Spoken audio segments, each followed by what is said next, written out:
You told the president, you said be prepared because it will be coming to your shores, America, to your door, you said. And your advice to Obama was to remember the words you're making to other nations. Well, today, our dear brother, has to be very, very careful in this decision that he and his Secretary of State and Sarkozy and Prime Minister Cameron and others are planning. They would love to go into Libya and kill Brother Gaddafi and kill his children, as they did with Saddam Hussein and his sons Qusay and Uday. You must remember, dear people of America, that whenever government wants you to think and act in a certain way that would bring justification to an action that they are already planning to make, they must make the person that they hate a boogeyman. Now, nobody wants civil war. It is the bloodiest of all kinds of wars because you're fighting your own brothers. You're fighting the people of your own language and culture and history. So in every nation, brothers and sisters, there is dissatisfaction. And what the CIA does is go into a country and move among the people that are dissatisfied to stimulate a revolt against a leader that they don't like because they want regime change. I want to be specific. When George W. Bush was president, he said they wanted regime change in Iran, in Korea. Regime change. How do you get regime change, honest America? How do you do that? Congress, the Congress of the United States, voted to spend $150 million to replace the government in Iran that America doesn't like.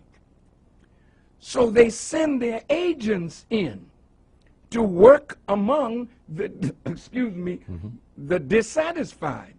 So when they had this election and the people in Iran rose up, they have legitimate grievances, all right, but stimulated from the outside. So President Obama didn't want to put his foot into that cage lest somebody say America inspired it, because it was America's policy to destabilize that government. Well, what about Libya?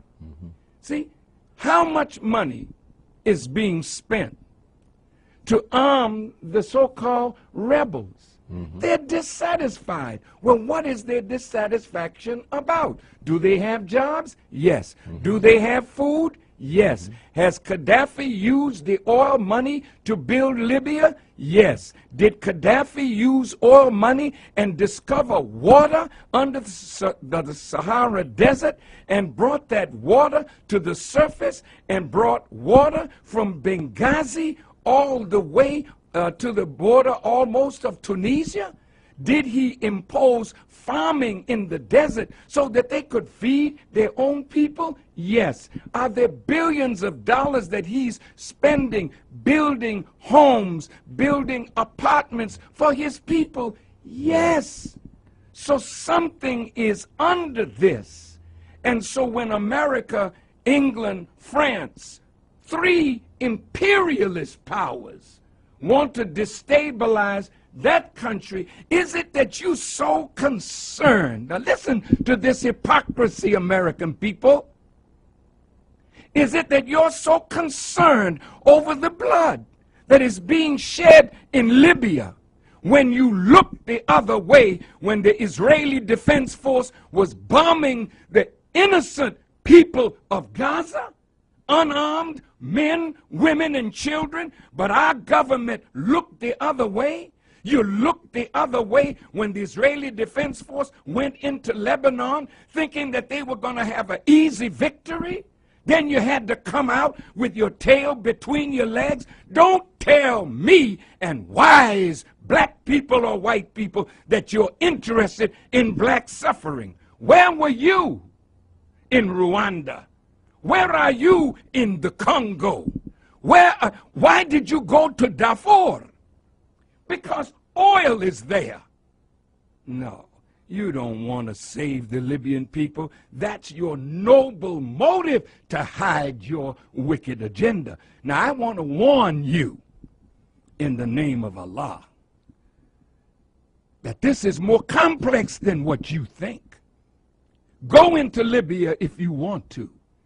The Libyans do not want foreign occupation on their land. And when you make that kind of move, if you're not careful, you'll unite the Libyan people against you. And again, Gaddafi wasn't sitting in any tent twiddling his thumbs over these last 10 years.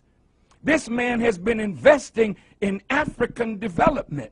This man has been moving throughout Africa. This man has friends all over the world. He may not be your friend, but if you take him out and kill him like he's some rotten fella that wants to kill his own people, what did you do in Waco? What did you do when your people rose up? Did you talk them out of it? No, they had weapons, you bombed them. What did you do in Philadelphia with the movement?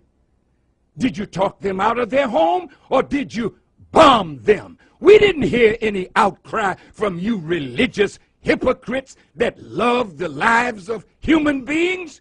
You're a liar and a hypocrite. And I warn my brother, don't you let these wicked demons move you in a direction that will absolutely ruin your future with your people in Africa and throughout the world. They don't like the way you handle Mubarak. They don't like the way you're handling the situation in the Arab world. So I would advise you to be careful and move with wisdom and skill. My advice would be, why don't you organize a group of respected Americans and ask for a meeting with Gaddafi? You can't order him to step down and get out. Who the hell do you think you are? That you can talk to a man that built a country over 42 years and ask him step down and get out? Can anybody ask you? Well, there's a lot now going to ask you to step out of the White House because they don't want no black face in the White House. Be careful, brother, how you handle this situation because it is coming to America. It has already started. Look in Wisconsin. Look in Ohio.